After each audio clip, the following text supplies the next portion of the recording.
Hai guys, balik lagi di Cheers Project. Kali ini aku mau cerita alur film The First Time tahun 1969. Ini tahun dimana bapak mama kita masih pada bocil. Film ini kan bercerita tentang pengalaman tiga anak muda yang punya keinginan buat berwiwi. Jadi selama beberapa menit ke depan, aku bakalan nemani aktivitas gabut kalian guys. So, stay tune.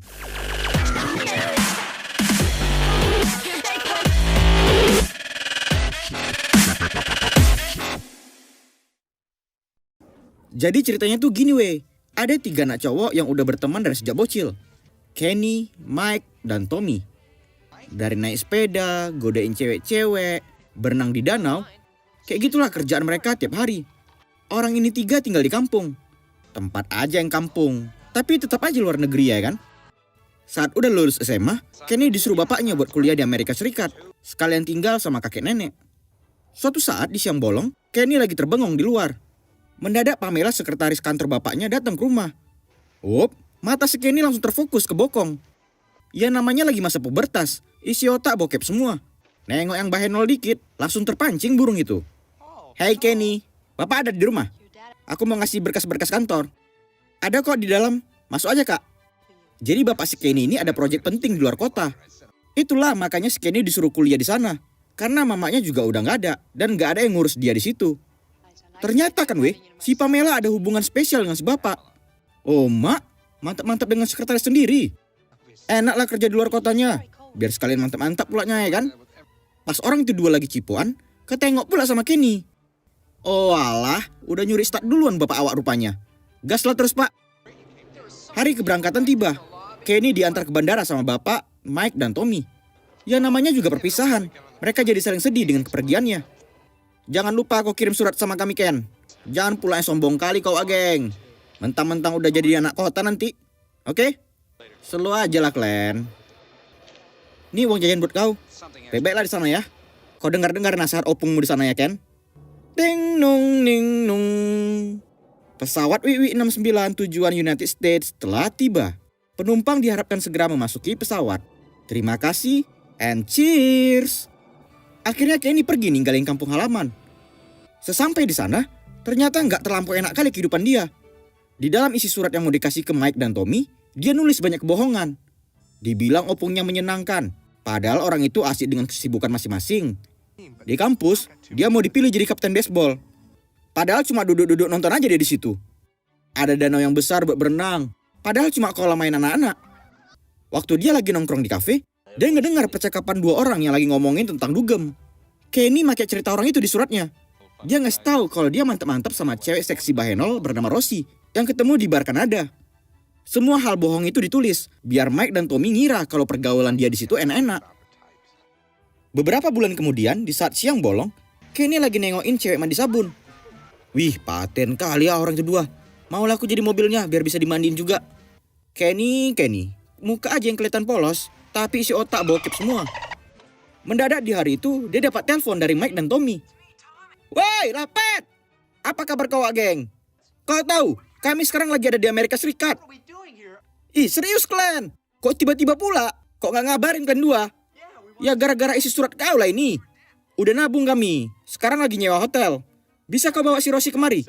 Biar pengencrotan dulu kita. Kenny terbengong panik. Padahal isi surat kemarin cuma kebohongan dia. Orang itu dua malah kepancing. Belain jauh-jauh datang ke situ hanya untuk bermantap-mantap sama cewek yang Kenny ceritain di suratnya. Ya udah kalian tunggu aku. Bentar lagi aku sampai ke sana. Si Kenny terbodoh macam ayam sakit. Dia mikir kayak mana cara bisa ngeles dari mereka. Kalau nanti jujur malah dibully pula gara-gara udah buat surat yang berisikan kebohongan. Akhirnya ketemulah orang ini di hotel. Aturannya ya kan kalau ketemuan sama sahabat, alasannya karena kangen, udah lama gak ketemu. Orang ini dua malah karena pengen mantap-mantap sama cewek dugem. Kacau kali bah. Ya aku pun kayak gitu juga nya. Tapi maunya kan say hello dulu sama keluarga kawan, makan bareng, jalan-jalan. Abis itu barulah cari cewek buat mantap-mantap. Betul gak weh? Sebelum pergi, mereka nyoba minuman anggur yang dikasih sama orang hotel. Cheers! Pas udah keminum, langsung jelek muka orang itu semua. Biasa minum soda aja sosokan mau mantap-mantap. Bocil. Saat udah di luar, Kenny ngeles karena nyewa lon. Biayanya mahal. Tapi Mike dan Tommy nggak peduli. Slow aja kok Ken, uang kami cukup kok. Mana tahu ada diskon sama kami ya kan? Diskon pula dibilang orang itu. Yang kalian kiranya kayak beli sempak BH di pajak. Pergilah mereka ke terminal buat naik bus tujuan Kanada. Dalam perjalanan, si Mike girang kali bawaannya. Udah pengen setel gaco aja. Kalau Tommy terotak dia, masih perjaka pulanya. Gak tahu apa yang harus dilakukan pas mantap-mantap nanti. Kalau si Kenny juga terotak, dia kan belum pernah ke sana. Ya mana tahu tempat nyari cewek mantap-mantap di mana. Perhentian bus di jembatan Rainbow Bridge. Jadi kan, ada jembatan yang menghubungkan perbatasan negara Amerika Serikat dan Kanada. Kalau kalian nanti ke sana, jembatan itu sering dipakai sama orang buat foto-foto. Karena di seberang Rainbow Bridge ada pemandangan air terjun Niagara. Paten kali lah tempat itu pokoknya. Mau masuk ke wilayah Kanada nggak sembarangan weh. Ada penjaga yang menginterogasi wisatawan. Nanya-nanyain apa tujuan ke Kanada. Kayak gitu memang, supaya imigran gelap nggak sembarangan masuk ke sana. Untungnya si Kenny ngajarin orang itu dua, biar bisa jawab pertanyaan dari si penjaga. Sampai juga lah akhirnya orang itu di wilayah Kanada. Jadi Acem nih Ken, di mana tempat cewek-cewek dugem yang kau bilang kemarin? Kok asik itu aja yang kalian tanya? Sabar napa? Jalan-jalan dulu kita. Caklah kalian pikir, masa ke Kanada cuma pengen wiwi? Kan gak cocok kalian rasa. Mike dan Tommy setuju dengan usulan Kenny. Biar otak bokep mereka teralihkan, dia berencana ngebawa mereka keliling sampai capek. Dari makan es krim, pergi ke museum, nengok air terjun Niagara dari dekat. Tapi setelah semua dilakukan, Mike udah gelisah nanyain tempat dugem. Oi Ken, udah semua tempat wisata kita datangin. Sekarang kita ke bar aja nyari Rosie si cewek yang bisa dipakai itu. Gak usah banyak cengkunek kau. Cukup jalan-jalannya. Kami mau mantap-mantap sekarang. Gak bisa ngelak lagi, Kenny terpaksa nyari tempat dugem tersebut. Padahal dia sendiri gak tahu di mana tempat wiwi. Bolak-balik ke sana kemari, gak tahu entah mau kemana. Si Kenny gak mau jujur kalau itu cuma kebohongan. Gak mau pula nanti orang ini berkawan lagi. Dan tiba-tiba aja, itu dia weh tempatnya. Di sini aku kemarin jumpa sama cewek seksi. Aduh, kayaknya tempat ini udah digusur lah weh. Sorry lah ya, jadi gak bisa kalian mantap-mantap. Mike dan Tommy gak nyerah gitu aja. Mereka nyari cara biar bisa dapat tempat yang lain. Ya namanya juga sange udah sampai ke Ubun. Harus dapat hari itu juga. Dengan nekat, Mike nanya sama supir taksi. Selamat siang pak, tahu di mana Gang Doli tempat wiwi nggak? Wup, langsung dapat. Nggak pakai lama, akhirnya tempat dugem ketemu. Wih, paten kali kok ya Mike. Memang si Kenny ini nggak kepake jadi kawan. Banyak kali modusnya.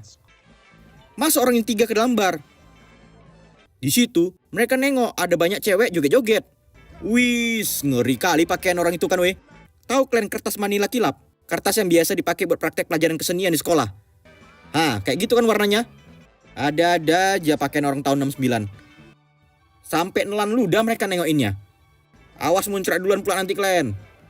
Dari balik sudut, ada cewek cantik, hot, aduhai, mantap, lagi tampak kebingungan. Asik nelpon aja kerjaannya. Gak tahu entah siapa yang ditelepon. Dipikir orang itu tiga, cewek ini pelayan bar di situ. Saat lagi mesan bir, bartender tahu kalau mereka ini masih usia bocil. So-soan kalian mau pesan cewek dan bir. Kenceng aja belum lurus. Cabut dari sini kalian, belajar sana. Besok masih masuk sekolah kan lapet. Ngedengar ocehan si bartender, Mike jadi marah. Dia gak terima dengan ejekan itu. Sebelum keluar dari bar, Mike sengaja godain cewek yang lagi nelpon, biar si bartender gondok. Hai sayang, kau terlalu cantik di sini. Ayo ku ajak ke tempat yang lebih bertata krama daripada tempat yang kayak gini. Udah cuma bilang gitu aja. Abis itu mereka langsung cabut keluar dari sana. Nggak disangka, ternyata cewek tadi mau ikut sama mereka. Serius kau mau ikut? Bertiga kami nih loh. Nggak apa-apa kan? Senang kegirangan lah orang itu. Oh iya, nama cewek ini Anna. Sebelum masuk ke pos penjaga perbatasan negara, Anna ngasih tahu kalau dia nggak punya paspor buat nyeberang sana. Apalagi dia ini orang Inggris, jadi aksen bicara pun beda. Dia takut ketahuan, dipikir pula nanti imigran gelap. Slow aja Kona, nanti kami bantu biar bisa lolos dari penjaga. Betul aja, hampir aja orang ini ketahuan. Mereka udah kembut ketakutan kali. Tapi akhirnya Anna berhasil lolos. Wes, senang kali orang ini. Jadi orang ini sebenarnya udah salah paham dari awal. Dipikir mereka si Ana ini cewek siap pakai. Padahal bukan. Dia mau ketemuan sama orangnya. Gara-gara nggak ada paspor dan terjebak sendirian di Kanada, makanya dia butuh bantuan supaya bisa masuk ke negara Amerika Serikat. Ana mau pergi ke terminal berpulang. Tapi mereka ngerencanain supaya si Ana bisa kecapean jalan-jalan. Abis itu bisa dibawa nginap di kamar hotel. Ya dia setuju-setuju aja. Karena bus keberangkatan selanjutnya juga datang 1 jam lagi. Sekali lagi mereka pergi ke air terjun Niagara. Di sana Kenny sangat peduli dengan Ana. Udah mulailah muncul benih-benih cinta. Walaupun hanya sebesar upil. Abis dari sana, Kenny ngobrol berdua sama dia. Kenny curhat tentang bapaknya yang mau nikah lagi dengan sekretaris kantor. Sejenak tampak seolah-olah Ana bisa ngerasain hal tersebut. Weh, busnya udah datang. Cepat, nanti kita ketinggalan. Di dalam bus, Mike dan Tommy sibuk kali nyari perhatian. Ngebacot aja orang kedua selama perjalanan. Mata Ana tertuju ke Kenny. Dia suka karena Kenny pendiam, gak banyak bacot kayak mereka. Akhirnya sampai mereka di kota tujuan. Ana masih aja sibuk nelponin orang yang mau ngejemput dia. Tapi percuma, gak ada hasilnya. Kenny, Mike, Tommy, makasih lah ya untuk kesenangan 1 hari ini. Terima kasih juga buat bantuan yang tadi. Aku nunggu di dalam aja. Mungkin besok pagi kawan aku datang buat ngejemput. Mike gak nyerah. Dia gak mau usaha capek 1 hari ini, sia-sia gak ada hasil. Hana, ngapain pula kau nunggu di dalam sana? Bagus kau tidur di kamar hotel kami. Tenang aja, gak ngerepotin kok. Biar aman ya kan? Awalnya Ana gak enak ngerepotin. Tapi karena badan udah capek kali, akhirnya Ana setuju buat nginap di hotel. Pas masuk ke dalam lift, penjaga sampai terbengong nengokin orang itu. Dalam hati udah mikir yang enggak. Oh mak, mau main berempat kayaknya orang ini. Lanjutkanlah boy, nikmati masa muda yang singkat ini. Setelah nyari 1 harian, akhirnya cewek yang mau diajak mantap-mantap sampai di kamar mereka. Ana pikir dia hanya tidur sendirian. Waktu dia mau buka baju, langsung keluar orang itu buat Om. Yo boy, sweet dulu kita. Siapa yang bakalan masuk duluan buat Wiwi sama Ana? Pimpa layo gambreng. Si Mike dapat jatah pertama. Doain aku ya we, biar kuat banyak ronde. Saat Mike masuk ke dalam, ternyata Ana udah tertidur pulas. Nggak taunya terbalik otak si Mike 180 derajat. Tadi siang sangean kali, sekarang nggak berkutik. Dia nggak berani ngapa-ngapain Ana. Waduh, kayak mana pula caranya? Dari atas ke bawah atau bawah ke atas duluan ya? Nembak luar atau dalam ya? Ya nggak bawa balon pengaman pula aku. Bunting pula nanti dia. Terbodoh si Mike macam ayam sakit. Di luar, Tommy dan Kenny lagi nunggu giliran. Udah gak sabar kali si Kenny buat setel gaco. Namanya juga baru pertama kali, jadi pada bergugupan orang ini. Akhirnya Mike nyerah dengan keadaan celana masih kering. Dia langsung bergegas pergi dari sana. Dia gak mau ngasih tahu apa yang udah terjadi di dalam. Sorry ya kawan-kawan, capek kali dengkulku ini. Mau ke kafe bawah dulu aku buat isi tenaga, oke? Lanjutlah giliran kalian. Sekarang giliran Tommy masuk. Ana, kok gak bangun-bangun? Apa udah kecapean dibuat si Mike tadi? Aku buka aja bajuku, biar langsung kugas. Ana bangun, ini aku Tommy. Kaunya itu Tom, ada apa? Ih, apa pula ini? Ana sangat kebingungan. Ngapain pula si Tommy masuk sambil buka baju? Karena Tommy udah ngerasa minder duluan, dia mohon-mohon agar nanti dia bilang sama yang lain kalau goyangannya mantap. Dia gak mau diejek-ejekin sama yang lain. Ana, ini duit buat kau. Tapi kau kasih tau lah sama mereka nanti kalau genjotan aku paten. Cocok kau rasa? Ana akhirnya paham maksud semua ini. Mereka udah salah paham karena nganggap dia sebagai cewek sewaan karena jumpa di bar tadi. Kau ambil aja duit kau ini, gak perlu aku. Ngapain aku bilang sama mereka tentang hal yang gak aku buat? Tommy keluar kamar dengan muka malu. Tapi biar gak kelihatan sama Kenny. Hei Ana, makasih yo. Goyangan kau, paten kali ah. Sama kayak Tommy, Mike dengan wajah yang pura-pura bahagia gak mau ngasih tahu apa kejadian di dalam barusan. Saat Kenny mau masuk ke dalam, gak sengaja dia ngedengar percakapan Ana yang lagi teleponan. Disinilah baru ketahuan, ternyata si Ana ini pelakor. Dia sekretaris yang dipakai sama bosnya. Tadi siang dia udah janjian di bar, tapi si bos gak datang-datang. Dan sekarang lewat telepon, mendadak si bos ninggalin dia gitu aja. Dengan alasan mau setia dengan bininya. Ya tentu aja Ana sangat sedih, karena udah dicampain gitu aja, tanpa dipakai sama sekali. Dia merasa tertipu dan gak berguna. Mendengar suara tangisan, ngebuat Kenny langsung masuk ke dalam. Awalnya Ana mau bergegas pergi dari sana dengan perasaan yang campur aduk. Dari dicampain sama bos, habis itu dikira cewek siap pakai sama bocil-bocil. Pokoknya kacau kali lah perasaannya. Namun di malam itu Kenny dan Ana saling curhat. Kenny cerita sedih karena selama hidupnya dia belum pernah diterima sama cewek. Bahkan cipokan aja pun belum pernah. Tommy dan Mike selalu ngejek dia. Makanya Kenny buat kabar bohong diisi surat. Ya udahlah Ana, ku bantu lagi kau biar bisa sampai rumah. Gak tega aku ngeliat kau dicampain kayak gitu. Ana terpesona dengan perkataan dan niat baik Kenny. Akhirnya yang kita tunggu-tunggu pun terjadi. Mereka dua berwi-wi dengan mesra. Muka polos, anak baik-baik. Ujung-ujungnya dia juga yang beruntung dapat pengencrotan. Gak kayak Tommy dan Mike yang banyak bacot aja. Selesai goyang-goyang mantap, Kenny jumpai mereka di cafe hotel. Weh, capek kali lah aku. Mau balik aja aku langsung ke rumah. Gak bisa aku nginap sama kalian. Soalnya besok ada kerjaan dari opung aku. Lagian si Ana juga mau pulang malam ini. Jadi sekalian aja lah aku antar dia. Oke lah Ken, selalu aja kau. Besok lah aku jumpain kalian lagi ya.